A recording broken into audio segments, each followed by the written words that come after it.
जय हिंद दोस्तों। स्वागत है आप सबका स्लीपी क्लासेस के यूट्यूब चैनल पे। उम्मीद करता हूं आप सब बहुत बहुत अच्छे होंगे। तो दोस्तों आज हम डिस्कस करेंगे important and relevant articles from the Hindu and the Indian express जो कि 8th और 9th दिसंबर को आए हैं। तो 5 आर्टिकल्स हैं जो थोड़े इंपॉर्टेंट हैं, जो इन 2 दिनों में न्यूज़पेपर्स में आए, तो इसको हम डिस्कस करेंगे और एनालाइज करेंगे। तो दोस्तों पहला आर्टिकल है a monumental mistake formatted by impunity. ये आर्टिकल कल हिंदू में आया था। तो जैसे कि आप सब जानते हैं, जो 2 दिन पहले एक बहुत अनफॉर्चुनेट इंसिडेंट हुआ नागालैंड में, कोनिक ट्राइब के 13 innocent civilians were shot down unfortunately by our elite 21 para commandos, the special forces. Now in the past the same battalion has, ये अगर हम सेम बटालियन की बात करें, हमारे स्पेशल फोर्सेस की बात करें, 21 पैरा कमांडोज की बात करें, तो उन्होंने बहुत सक्सेसफुली बहुत सारे counter insurgent operations carry on करी हैं, सर्जिकल स्ट्राइक्स कैरी ऑन करी है। बट इस बारी allegedly because of a wrong intel input, intelligence input उनको गलत मिली थी, इसके चलते उन्होंने फायरिंग करी इन सिविलियंस के ऊपर। इनको था कि शायद ये जो सिविलियंस हैं, ये जो सिविलियंस थे ये कोनियाक ट्राइब के थे। बट एनी विच वेज, उनको जो इंटेलिजेंस इनपुट मिली वो गलत मिली, और उसके चलते उनको ऐसा लगा कि ये जो 13-14 लोग आ रहे हैं ये शायद इंसर्जेंट्स हैं, तो प्लान इंसर्जेंट्स को ही मारने का था। बट अनफॉर्चुनेटली उन्होंने इन पे गोली चलाई एंड ये 13 इनोसेंट सिविलियंस जो कि कोनियाक ट्राइब के हैं, नागालैंड रीजन के, वो मारे गए। ठीक है, सो इसको बॉच्ड अप एम्बुश हम कह सकते हैं, that things turned wrong. Unfortunately ये डिजायर्ड नहीं था, इसके चलते बहुत सारा इसको मीडिया में कवरेज भी मिला है, राइट। सो अगर हम बात करें बॉच्ड अप एम्बुश की, सो मोन ambush, so this happened in the Mon district. As you know, मोन डिस्ट्रिक्ट जो है, अगर हम मैप पे देखें, सो मोन डिस्ट्रिक्ट जो है this is in Nagaland and this borders Myanmar as well. बहुत अच्छा इसमें एक्सप्लेनेशन कल फ्यू मिनट सीरीज में प्रेरणा मैम ने भी दिया था। एस्पा के चलते अगर हम बात करें, रिपीलमेंट ऑफ एस्पा के चलते बात करें, जो पूरा ऑपरेशन हुआ था सारा का सारा, इसको बहुत अच्छा कवरेज कल फ्यू मिनट सीरीज में भी दिया गया था। सो अगर आपने नहीं देखा तो प्लीज उसको भी जरूर देखें, उस वीडियो को।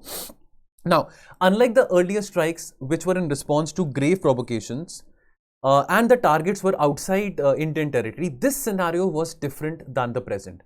This ambush was unprovoked because obviously जो 13-14 civilians जो एक ट्रक में लेजिडली आ रहे थे, उन्होंने कोई अपनी तरफ से फायरिंग नहीं करी थी आर्मी के ऊपर। वो और बात है कि रॉन्ग इंटेल इनपुट मिली, बिकॉज उनको ऐसा लगा कि जो ट्रक में 13-14 सिविलियंस आ रहे हैं, ये जो लड़के थे जो आ रहे थे, आर्मी को लगा, 21 पैरा कमांडोज को लगा कि शायद ये इंसर्जेंट्स हैं।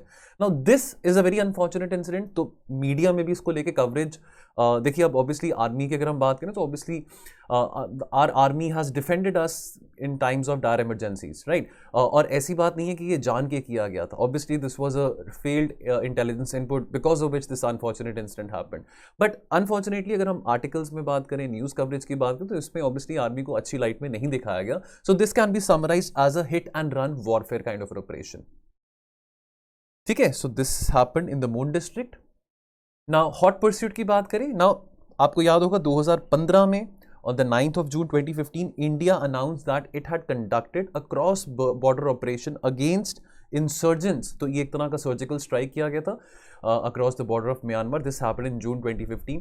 इस ऑपरेशन को अंजाम देने के लिए, इस ऑपरेशन की प्लानिंग किसने करी थी? इस ऑपरेशन की प्लानिंग अनफॉर्चुनेटली वो हमारे बीच में आज नहीं है, जनरल बिपिन रावत ने, हमारे पहले चीफ ऑफ डिफेंस स्टाफ, उन्होंने इस पूरे ऑपरेशन की प्लानिंग करी थी, राइट। सो दिस वाज, इस ऑपरेशन को हॉट परस्यू कहा गया था। India has carried out many hot pursuit surgical strikes also in the past.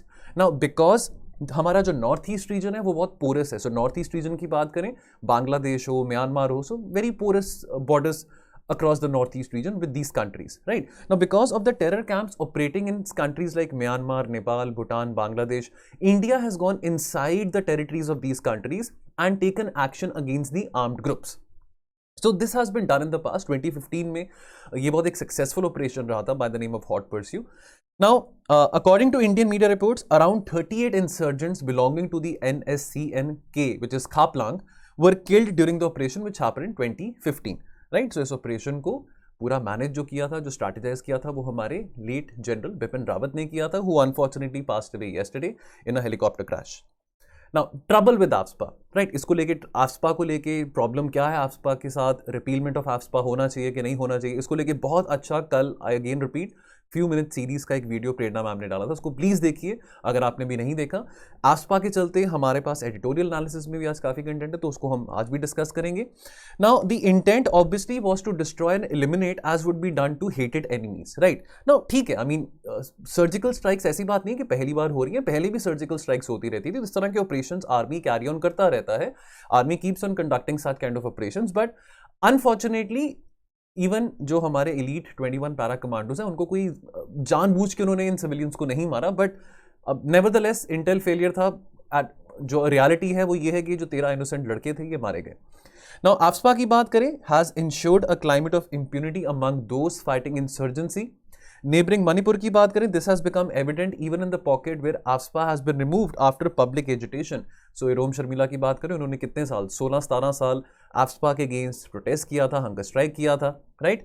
Understanding of those tasked with counter insurgency duty has come to be that action towards this cause will have little or no legal consequence. यानी कि अब इसमें यह बताया गया कि AFSPA की powers इतनी ज़्यादा ड्रकोनियन है, इतनी ज़्यादा डिस्क्रिशनरी है कि जो आर्म ऑफिशियल्स हैं, जो आर्मी ऑफिशियल्स हैं, वो डिस्टर्ब्ड एरियाज में अगर इस तरह के ऑपरेशंस कैरी ऑन करते हैं, counter insurgency operations carry on करते हैं, तो under the garb of AFSPA consequences उनको फेस करने की जरूरत नहीं पड़ती, because they feel that because of the law, now this law has been called draconian quite number of times in the past also, that because of this draconian law, because of the provisions of this law, we have all the power to do whatever we want to. So these incidents have happened in the past, whether it's in Manipur, whether it's in Assam, whether it's in Nagaland. Unfortunately these incidents do not put the Indian army into good picture. Now cease fire structure की बात करें, so almost all the insurgent factions, now see एक तो नागालैंड में बहुत सारी tribes हैं, उसके बाद ग्रुपिंग्स की अगर हम बात करें तो वहां पे बहुत तरह के ग्रुप्स हैं, ठीक है। 2015 में अगर आपको याद हो, आपने पढ़ा होगा, अगर आप करंट अफेयर्स को 2015 से फॉलो कर रहे हैं, नागा पीस अकॉर्ड जो 2015 में साइन किए गए थे। अब इतने सारे पीस अकॉर्ड साइन किए जा रहे थे, सारे सीज फायर एग्रीमेंट साइन किए जा रहे हैं, इतनी कोशिशें करी जा रही हैं भारत सरकार की, successive governments, whether it's Congress, whether it's BJP, successive governments have been trying to bring the people of Northeast, especially those people, those tribal people who have separatist tendencies, into the mainstream Indian society ना। ये कोशिशें जारी रही हैं, right. But problem ये है कि NSCN की अगर हम बात करें, तो NSCN के अंदर ही बहुत सारी ग्रुपिंग्स हैं, राइट। सो NSCN के अंदर ही बहुत सारी फैक्शंस है, तो ये नहीं समझ आता कि किससे बात करें, किससे ना बात करें, और कौन सा ग्रुप है जो रेलिवेंट है, right. So however Yung Ong जो है, ये जो NSCN Khaplang, SS Khaplang, who obviously passed away in 2017, उसके nephew हैं, right। Now this chap, now he took over the management of the NSCN K group in 2017. Now he's a Naga, but he's a Myanmar Naga, because जो नागालैंड के लोग हैं उनकी ethnicity बहुत similar है as compared to the people of Myanmar. Now इसका जो support base है वो म्यांमार में है। अब ये बात अब समझ नहीं आ रही, ये बात थोड़ी समझ से दूर है कि अगर युंग ओंग जो है वो एक म्यांमारीज नागा है और वो NSCN के यानी कि NSCN खापलांग ग्रुप को अगर हेड करता है ना, वो म्यांमार में बैठा है, how is he a threat to India's integrity in that case, ये बात इस आर्टिकल में करी गई है। तो अगर NSCN की बात करें, NSCN क्या है, national socialist council of Nagaland. Now अगर हम हायरार्की की बात करें तो पहला तो AZ Phizo's Naga national council group था। NSCN came into the picture in 1980। उससे पहले नागा नेशनल काउंसिल ग्रुप होता था which entered into a peace agreement with the government of India. ये 1975 में, इसको शिलोंग अकॉर्ड कहते हैं। इसके बाद अब कुछ ऐसे लोग थे, कुछ ऐसे एलिमेंट्स थे with in the Naga national council group who weren't really appreciative of the fact that why have we signed this Shillong Accord with the government of India. They didn't consider themselves to be a part of the Indian society. उनको लगता था कि हम अपना एक हमारा separate culture है, we need a separate country altogether, so हम ये अग्रीमेंट को एक्सेप्ट नहीं करते। उन्होंने क्या किया, उन्होंने एक ग्रुप बनाया, उस ग्रुप का नाम था national socialist council of Nagaland. वो कौन से लोग थे जिन्होंने ग्रुप बनाया, उनका नाम था थ्युंगलेंग म्यूवा एंड आइसैक चिशी सू। तो ये दो लोग थे जिन्होंने ये ग्रुप बनाया, ठीक है, NSCN IM के नाम से, ठीक है, NSCN IM के नाम से ये ग्रुप बना, ठीक है। उसके बाद अगेन अब ये तीन लोग यहाँ पे थोड़े 1980 से हम लेके अब तक आ रहे हैं, तो 1980 में ग्रुप बना NSCN, उसमें एक ये थे मूवा, एक आइसैक चीशी शू थे, और तीसरे थे SS खापलांग जिनकी डेथ 2017 में होगी। SS खापलांग के नेफ्यू युंग ओंग, जिन्होंने फिर NSCN के यानी कि national socialist council of Nagaland Khaplang की ग्रुपिंग को संभाला। सो ये अगेन इस ग्रुप में एक फैक्शन आ गया, ठीक है। NSCN था 1980 में, फिर NSCN IM अलग से है, NSCN K अलग से है, तो इसमें भी बहुत कॉम्प्लिकेशंस है इस पूरी हायरार्की में। अब बात करें road to peace. Now after Khaplang's death in 2070 the leadership mantle of the NSCN-K passed on to Khango Konyak, who's an Indian Naga.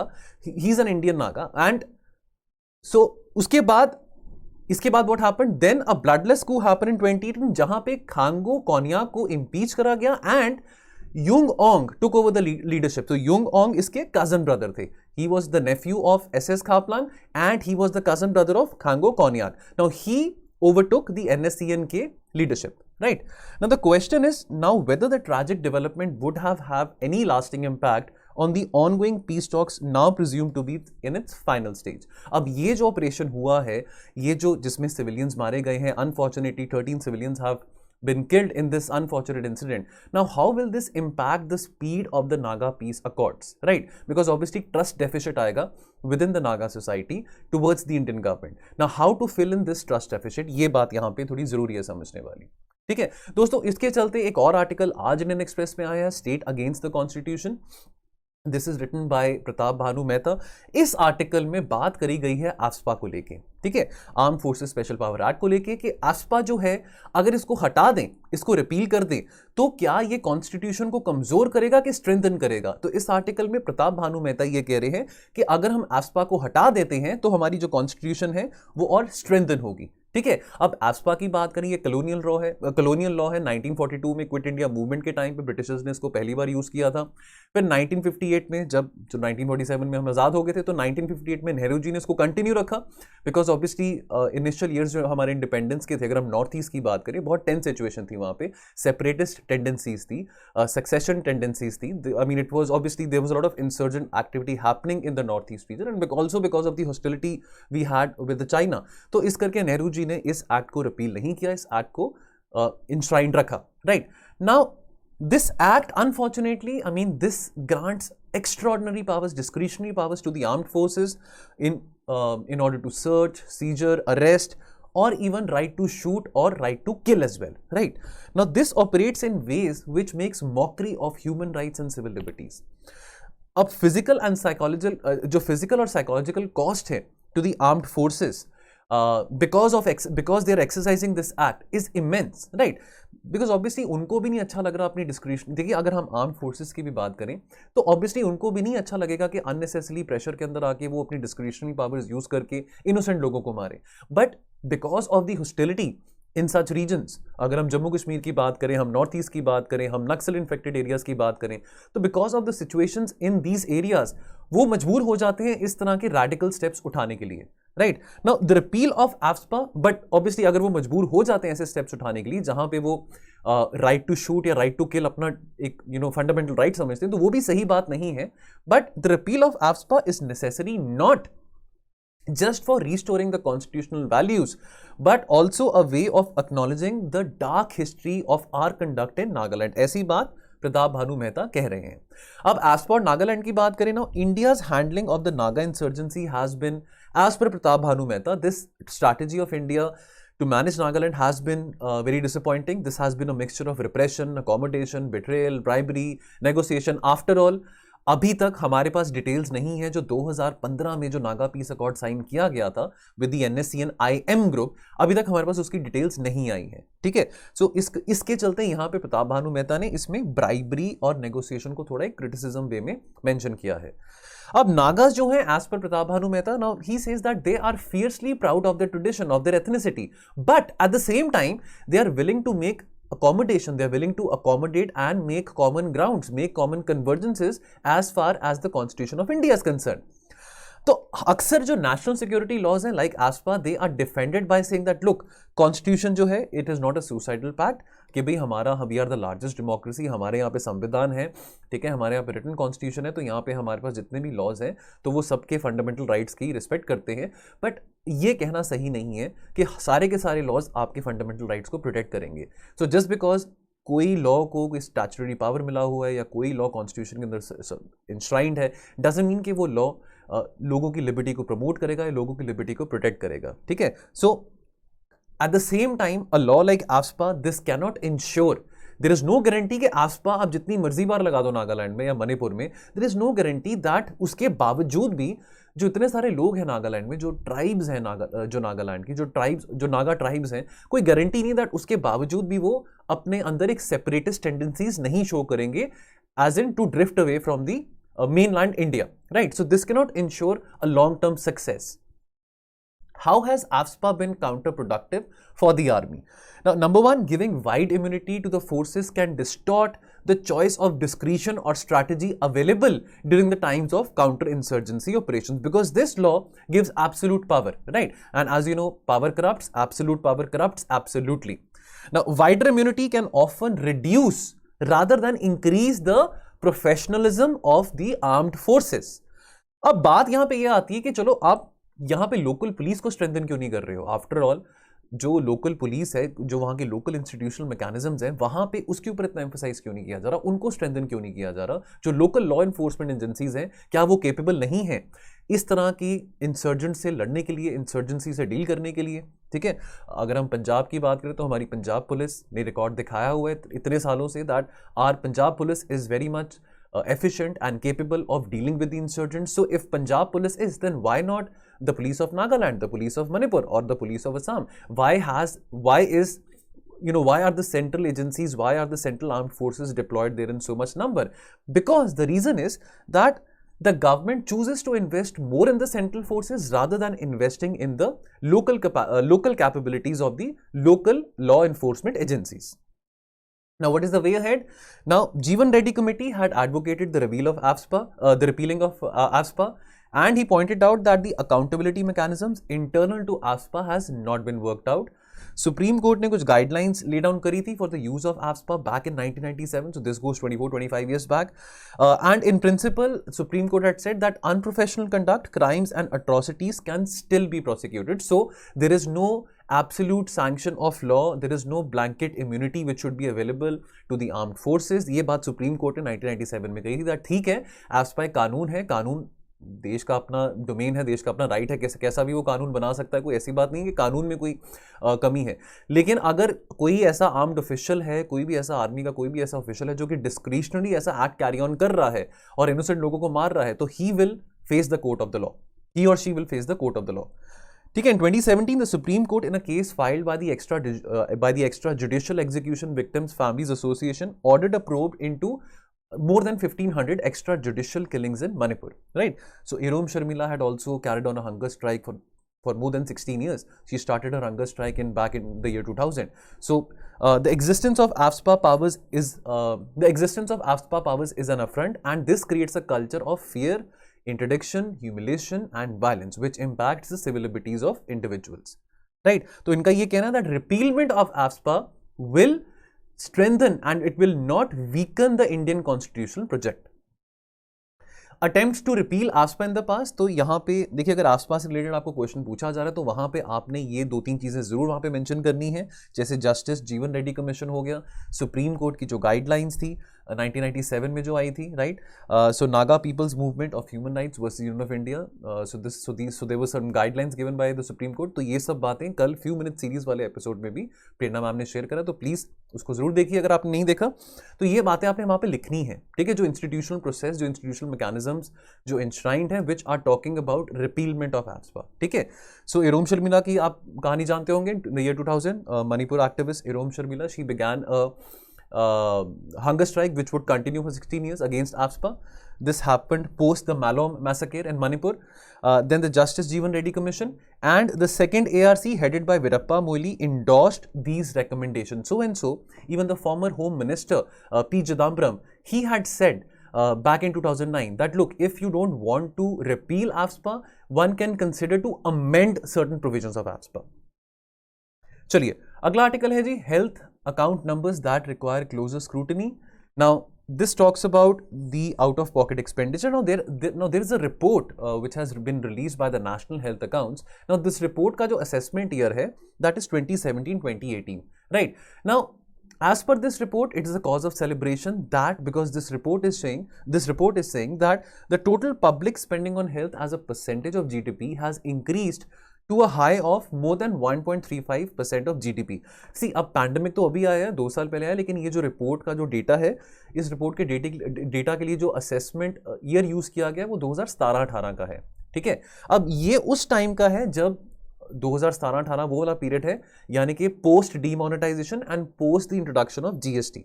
ठीक है, अब ये हम भी जानते हैं, we all know that post demonetization, post GST, that had massively disastrous consequences for the people, right? And that also hit the purchasing power capacity of the people. Now, as per the report of NHA, out of pocket expenditure as a share of total health expenditure has come down to less than 50%. यानी कि ये report NHA की ये बताना चाह रही है that लोग अब कि सरकार ज्यादा खर्चा कर रही है हेल्थ सर्विसेज के लिए और लोग कम खर्चा कर रहे हैं। पर ये रिपोर्ट का असेसमेंट ईयर 2017-18 है। तो नोटबंदी के बाद चलो GST आया, चलो वो और बात है, उससे पहले नोटबंदी हुआ था 2016 में। तो जब लोगों के पास पैसे ही नहीं थे तो वो खर्चा कैसे करेंगे? तो definitely out of pocket expenditure तो कम होगा, बट नॉट बिकॉज कि सरकार ने खर्चा बढ़ाया था, ठीक है, बिकॉज लोगों की परचेजिंग पावर कैपेसिटी कम हो गई थी। Spending is still one of the lowest, right? India's total public spending on health as a percentage of GDP or in per capita terms is one of the lowest in the world, lower than countries like Sri Lanka, Bangladesh as well. बहुत सालों से बहुत सारे experts ने, बहुत सारे बुद्धिजीवी लोगों ने ये बोला है दैट कम से कम 2.5% ऑफ GDP तो हम अपनी हेल्थ पे स्पेंड करें, हेल्थ केयर पे। यूनियन गवर्नमेंट जो है traditionally spends around 1/3 of the total government spending, whereas the majority is borne by the states, यानी कि 33% के आसपास जो यूनियन गवर्नमेंट स्पेंड केंद्र सरकार करती है और राज्य सरकार जो बाकी 66-67%। बट फॉर द ईयर 2017-18 ये रिपोर्ट बताती है NHA की that the centre's share in total spending on the health jumped to almost 41%। Health as a component of capital expenditure. Capital expenditure क्या होता है? इकोनॉमी आपने पढ़ी है। Capital expenditure is that expenditure which is done to create assets, not liability. Liability वाला revenue expenditure आ जाता है। Now equipment brought for the hospital that is built for many people for many years, so obviously that is a part of capital expenditure. However expenditure incurred is used for the lifetime of the capital, not only for 1 year। ठीक है, तो ये कहना that उस particular 1 साल में अगर हमने इतनी फैसिलिटीज हॉस्पिटल में इंट्रोड्यूस करी हैं, देखिए कोई हॉस्पिटल में अगर ICU बेड्स हैं या ऑक्सीजन सिलेंडर्स हैं या और भी जो भी मेडिकल इक्विपमेंट्स या इंफ्रास्ट्रक्चर रिक्वायर्ड होता है हॉस्पिटल में, वो तो कितने साल चलता है, वो तो सिर्फ 1 साल के बाद डिस्कार्ड नहीं होता। तो ये कहना दैट कैपिटल एक्सपेंडिचर कंपोनेंट को जो आप हेल्थ केयर में स्पेंड कर रहे हैं that is for just 1 year. Ideally वो जो आइटम्स हैं जिस पे आप स्पेंड कर रहे हैं, जो हॉस्पिटल्स में यूज होती है मेडिकल, अगर हम इक्विपमेंट की बात करें, वो तो उसकी जो गेस्टेशन पीरियड है बहुत लंबा होता है। ठीक है ना, counting the capital expenditure for a specific year leads to over counting. तो वर्ल्ड हेल्थ ऑर्गेनाइजेशन का क्या कहना है? World health organisation proposes to leave out capital expenditure from health accounts estimates and instead focusing on current health expenditure, यानी कि वो health expenditure जो कि आप एक present financial year fiscal year के लिए conduct करेंगे। ठीक है, तो ये जो डेटा NHA ने निकाला है that shows higher public investment which is capital expenditure which is also included in this data. Now that seems to be false, that seems to be manipulated. तो कंक्लूजन की अगर हम बात करें, नाउ बहुत सारे जो डेवलपिंग कंट्रीज है उनका एक्सपीरियंस ये बताता है that public spending on health increases तो utilization of care services will also increase. जितनी देखिए एक्सेसिबिलिटी ज़्यादा होगी अगर हेल्थ केयर फैसिलिटीज़ की, तो लोग उतना ही हॉस्पिटल जाएंगे, लोगों को भी टेंशन कम होगी, लोगों को भी इस बात की इतनी टेंशन नहीं लेनी पड़ेगी कि हमको इतना खर्चा करना पड़ेगा हॉस्पिटल में जाके अगर हमको वहाँ पे बीमार हो जाए या अगर हमको 2-3 दिन हॉस्पिटल में रहना पड़े। तो अगर एक्सेसिबिलिटी अच्छी होगी, अगर अच्छी quality of health care services होगी, तो लोगों का खर्चा डेफिनेटली कम होगा और लोग उसको यूटिलाइज करेंगे, जो कि गवर्नमेंट एक्सपेंडिचर से जो हेल्थ केयर फैसिलिटीज इंट्रोड्यूस करी गई हैं। ठीक है, with increased public investment as healthcare becomes cheaper, people will obviously access healthcare more. Just as I said, it is very unlikely that people's need for healthcare has declined. तो ये जो data अभी आया है जो ये बता रहा है दैट लोगों का जो आउट ऑफ पॉकेट एक्सपेंडिचर है वो कम हो गया है, ये अभी पैंडेमिक पीरियड की बात नहीं है, 2017-18 की बात हो रही है। ऐसा कहना बहुत मुश्किल है। This will be too naive to expect that लोगों ने या तो हॉस्पिटल जाना छोड़ दिया है या लोग बीमार होने बंद हो गए हैं। ऐसा तो obviously it's not, this is a very idealistic situation, right? So it is very unlikely that people's need for health care has declined. ठीक है. So the data by NHA which infers a decline in the out of pocket expenditure could be due to lower utilization of the health care facilities, because लोगों को इस बात का डर है कि अगर वो बीमार होकर घर पे 2-3 दिन बैठना उनको मंजूर है, लेकिन हॉस्पिटल जाना उनको मंजूर नहीं है, बिकॉज वहां पे जाके उनको पैसे खर्च करने पड़ेंगे, बिकॉज कहीं ना कहीं सरकार ज्यादा पैसे नहीं खर्च कर रही हेल्थ केयर फैसिलिटीज के लिए, और लोगों को करने पड़ेंगे, तो गरीब लोगों को भी करने पड़ेंगे. ठीक है, हर कोई तो दिल्ली में, हैदराबाद में, मुंबई में नहीं रहता. रूरल इंडिया की बात करें, हम सेमी अर्बन एरियाज की बात करें, तो इसके चलते लोगों को कंसर्न है कि वो अगर वो पैसे निकालेंगे हेल्थ केयर फैसिलिटीज में जाके, तो वो क्या खाएंगे, क्या पिएंगे. ठीक है, तो इसके चलते ये जो डेटा NHA का आया है, that seems to be incorrect, hence this is a sign of distress rather than a cause of celebration. चलिए अगला article, high LPG prices are scorching the air pollution fight. ये आज आया है हिंदू में. किस कंटेक्स्ट में आर्टिकल आया है? ये कंटेक्स्ट इस आर्टिकल का ये है दैट री introduce the subsidies on the LPG रीफिल्स. तो अगर हम LPG सिलेंडर की बात करें, तो उसके जो दाम है that has increase by more than 50% to over ₹900 per cylinder in November this year. और कहाँ पिछले साल इसी टाइम के अराउंड जो सिलेंडर की प्राइस थी वो 600 रुपया थी. ठीक है, तो महंगाई हर चीज में बढ़ी है. तेल की बात करें, LPG की बात करें, तो हर चीज में महंगाई बढ़ी है. ठीक है, now there is a genuine concern about many households who might slip back to use biogas, dung cakes और firewood, जो कि बहुत पोल्यूशन क्रिएट करते हैं, जो कि पोल्यूशन कॉजिंग है. ठीक है, तो अगर अभी LPG सिलेंडर के दाम अगर बढ़ जाते हैं, अगर 900 रुपये है, कल को 1000 रुपये का सिलेंडर हो, तो लोग फिर पैसा सिलेंडर पे नहीं खर्च करेंगे. लोग क्या करेंगे, लोग वापस से वो पुराने तरीके से खाना बनाना शुरू कर देंगे, यानी कि dung cakes, biogas etcetera. Now solid fuel use for cooking is the leading contributor for air pollution. ठीक है, थैंक्स टू उज्ज्वला योजना, जिसके चलते अगर हम बात करें, जो उज्ज्वला योजना जब इंट्रोड्यूस करी गई थी, उसका पर्पस क्या था? उसका पर्पस था to improve the access to clean cooking energy. और इस योजना के चलते लगभग 80 million subsidise LPG connections provide किए गए थे. Now, takeaways from the Ujjwala scheme. Now, as per a survey conducted by the Council on Energy, Environment and Water, LPG had replaced biomass, right? So, which is a very good thing, because LPG is promoting clean energy, right? So, you can cook food with clean methods, right? Whereas biogas के साथ अगर हम जैसे हम rural India की बात करें, खास करके अगर हम बीमारू स्टेट्स की बात करें, बिहार, मध्य प्रदेश, राजस्थान, छत्तीसगढ़, तो यहाँ पे बायोगैस के चलते, डंग केक्स के चलते जो खाना बनाया जाता था, तो उसके चलते पोल्यूशन बहुत ज़्यादा होता था. तो it is good that it got replaced by a LPG cylinder. Nearly 85% of Indian farmers have Indian homes have an LPG connection, and 71% use it as their primary cooking fuel. Needless to say, otherwise अगर ये LPG connections मुहैया ना करवाए जाते, तो शायद ये जो pollution का level है वो और बढ़ जाना ना, because LPG is a clean resource for cooking food. But this is a battle which is half won, because around 30% of Indian households, they still rely on biomass as the primary cooking fuel because of high LPG prices now. ये practice ज्यादा prevalent कहाँ पे है? खास करके जो rural areas हैं of the BIMARU states, Bihar, Madhya Pradesh, Odisha, Rajasthan, Chhattisgarh. Now, easy availability of free biomass and lack of home delivery of LPG facilities reduces the efficacy of LPG as a reliable and affordable proposition. ठीक है, तो biomass जो है, डंग cakes की बात करें तो वो इजीली अवेलेबल रहता है. होम डिलीवरी की बात करें LPG सिलेंडर की, वो इतनी ज़्यादा इजीली नहीं हो रही है. लास्ट माइल डिलीवरी चैलेंजेस आ रहे हैं, तो इसके चलते LPG कलेक्शन, जो कि बहुत अच्छी बात है, जो कि बहुत एफिकेशियस भी है, बट उसके बावजूद लोग, बिकॉज LPG सिलेंडर एक तो महंगा हो रहा है, दूसरी बात इसकी सप्लाई में प्रॉब्लम आ रही है, इसकी होम डिलीवरी नहीं हो पा रही है हर घर तक LPG सिलेंडर की, तो लोग वापस बायोमास फ्यूल यूज करके अपना खाना कुक करना शुरू कर रहे हैं. Now, what is the way forward? Now, यहाँ पे सजेशन दिया गया that resume the subsidies which were given on the LPG. ठीक है, now obviously given the loss of the incomes because pandemic के चलते पिछले 2 सालों में बहुत सारे लोग हैं जिनकी नौकरियां चली गई थी, उनकी परचेजिंग पावर कैपेसिटी कम हो गई थी. ठीक है, सो इस करके इंट्रोड्यूस किया जाए फिर से सब्सिडीज को, LPG सब्सिडीज को फिर से इंट्रोड्यूस किया जाए, ये सजेशन दिया गया है. दूसरी बात, अगर करना ही है इंट्रोड्यूस, तो ये सजेशन इस आर्टिकल में दिया गया that the government can consider lowering the income based exclusion limit for LPG subsidy. यानी कि जो लोग पहले 10 लाख कमाते थे साल के, अगर जो 10 लाख से कम कमा रहे थे, उनको LPG सब्सिडी दी जा रही थी, अब जो लोग 2.5 लाख तक कमा रहे हैं, बिकॉज बहुत सारे लोग होंगे जो 2.5 लाख से 10 लाख पर एनम कमाते होंगे आज से 2 साल पहले, और उन बहुत सारे ऐसे लोगों की जॉब्स जा चुकी हैं, उनकी परचेजिंग पावर कैपेसिटी हिट कर चुकी है। सो यहाँ पे सजेशन दिया गया that how about lowering the income based exclusion limit to 2.5 lakh per annum from 10 lakhs. Gaps in the doorstep delivery.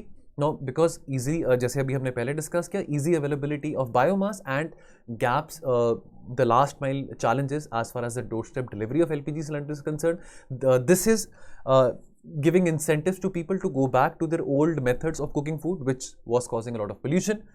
ठीक है, और यहाँ पे एक और सजेशन दिया गया that the government needs to have some kind of pilot initiatives, introduce new initiatives which can focus on promoting the use of locally available biomass, and this locally available biomass can be diverted to decentralized processing units which manufacture briquettes and pellets for industrial and commercial establishment. तो अगर biomass की अगर availability इतनी है, अगर biogas की इतनी availability है, डंग केक्स की इतनी अवेलेबिलिटी है, खास करके रूरल एरियाज में, अगर वहाँ पे सिलेंडर नहीं आ पा रहा, तो क्यों ना उसकी जो अवेलेबिलिटी जो ऑलरेडी लोकल सप्लाई में है उसको कहीं और यूज़ किया जाए ताकि उसका कोई कमर्शियल फायदा भी मिल सके। चलिए अगला article, a wider view. Now छोटा सा आर्टिकल है, इसमें कुछ फैक्चुअल पॉइंट्स हैं, तो ये आप अपने ऐसे में भी यूज़ कर सकते हैं अगर आपको वुमेन एम्पावरमेंट के ऊपर कुछ पूछा जाता है, या अगर आपको कुछ पॉजिटिव चीज़ें पूछी जाती हैं कि नेशनल फैमिली हेल्थ सर्विस में से क्या पॉजिटिव चीज़ें as far as in context of women क्या क्या चीज़ें पाई गई थी। तो ये बहुत एक छोटा सा ही, मतलब एक ही स्लाइड का ही आर्टिकल है जो इंपॉर्टेंट बातें हैं। Takeaways for women from NFHS 5। देखिए आमतौर पे न्यूज़पेपर्स में बहुत क्रिटिसिज्म आता है, एडिटोरियल्स में भी बहुत क्रिटिसिज्म होता है, ठीक है। तो वैसे ये आर्टिकल एक IAS ऑफिसर ने लिखा है, her name is Meeta Rajiv Lochan. Now she is saying that instead of criticising that NFHS में काफ़ी ऐसे इंडिकेटर्स हैं which are a cause of concern for women, right. कुछ पॉजिटिव बातें इस सर्वे में से आई हैं जिसके ऊपर हम थोड़ा सेलिब्रेट कर सकते हैं, जिसका हम थोड़ा प्राउड फील कर सकते हैं। तो पहली बात, institutional births went up from 78% to 88%। देखिए फैक्चुअल चीज़ें हैं, अगर आप अपने आंसर्स में ये फैक्चुअल चीज़ें कोट करते हैं, चाहे वो एसए है, चाहे ये देखो ये टॉपिक या तो GS1 रिलेटेड है या आपको एसए में इसकी हेल्प मिल सकती है। अगर आपको एसए पूछा जाता है वुमेन एम्पावरमेंट की थीम के ऊपर, right, new India new women के ऊपर कुछ, अगर ऐसा कुछ आपको अगर एसए में भी आता है तो you can use these points, ठीक है। तो ऐसे पॉइंट्स अगर हम यूज़ करेंगे, फैक्चुअल चीज़ें कोट करेंगे तो हमारे फिर नंबर भी ज़्यादा आते हैं, ठीक है। तो institutional births they went up from 78% to 88%। So we are moving in the direction कि जहाँ पे जो औरतें हैं वो अपने बच्चों की डिलीवरी करने के लिए, करवाने के लिए हॉस्पिटल्स में, डिस्पेंसरीज में जा रही हैं, which is a very very good thing. So neonatal mortality and infant mortality reduced by 5%. This is obviously a good thing to be proud of. The percentage of women who have a bank or saving bank account has gone up from 53% to close to 80% in the last 5 years. तो financial inclusion का जो ambit है वो भी और बढ़ रहा है। Proportion of women who participate in major family decisions, this went up from 84% to 88% for the same period. ठीक है, तो हम बात करते हैं दैट हमारी सोसाइटी अभी भी पेट्रियार्कल है, दैट मेन डोमिनेटेड है, but the fact of the matter is that now more women are being involved in the day to day planning, in the day to day decision making in their families, which is a good thing. So therefore all this information put together gives us a sense of how society in India is moving and how far we have come, and yet obviously how far we still have to go. चलिए ठीक है दोस्तों, तो आज के लिए इतना ही। अब हम मिलेंगे ट्यूसडे को और एडिटोरियल एनालिसिस के साथ। तो आप अपना ख्याल रखिए और पढ़ते रहिए। Thank you so much. जय हिंद।